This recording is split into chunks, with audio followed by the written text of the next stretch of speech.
WikiLeaks editor-in-chief Julian Assange says even a teenager could have hacked the emails of Hillary Clinton's campaign chief, John Podesta.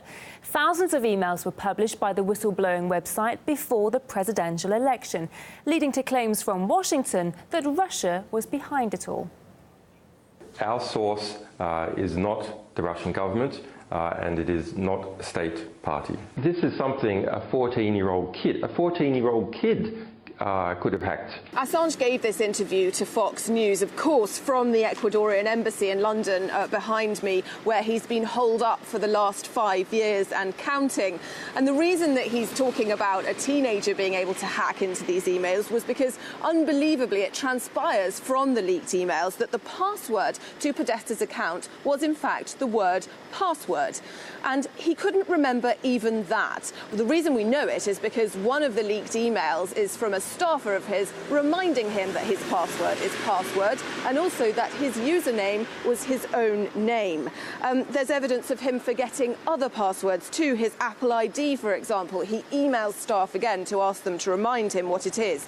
He replies to phishing emails, believing them to be genuine on several separate occasions. This is a man who left his phone in a taxi last year. So all in all, he's just not that great with security. And all of this evidence paints a picture of this high-profile guy who cannot seem to be able to maintain even a basic level of security. So it's not hard to go from there to imagining a teenager in the bedroom of his parents' house hacking into this man's emails. The latest on this is that President-elect Donald Trump has reacted to it on Twitter, asking the question on many people's lips, why was the DNC so careless? Assange believes that the reason that these leaked emails had such a wide uptake amongst the American people was because they were all true. But of course, that's not the line that the Obama administration is peddling. And Assange says the reason for that is because they're trying to delegitimize Donald Trump's presidency. Despite U.S. intelligence officials telling us that digital fingerprints indicate Russia was behind U.S. election cyber attacks, Donald Trump remains skeptical, and this is raising questions about Mr. Trump's ties to Russia, so much so that many are suggesting he's being played by Russia.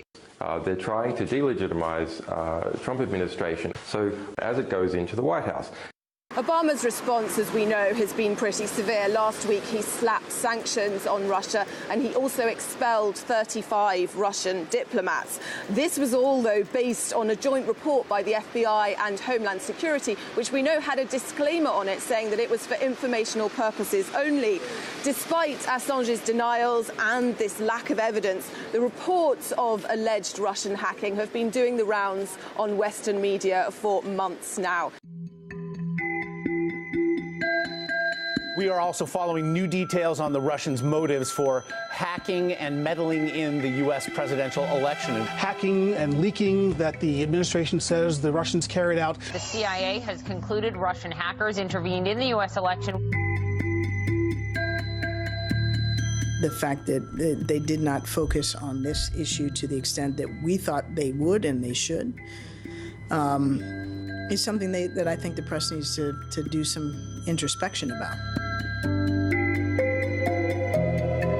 Do you believe Vladimir Putin himself authorized the hack, and do you believe he authorized that to help Donald Trump? I give the intelligence community the chance to gather all the information, but I'd make a larger point, which is not much happens in Russia without Vladimir Putin. Does the DOD or NSA or any U.S. agency for that matter have any evidence that the Russians, either their agents, operatives, or government, that they hacked into the emails of the Democratic National Committee?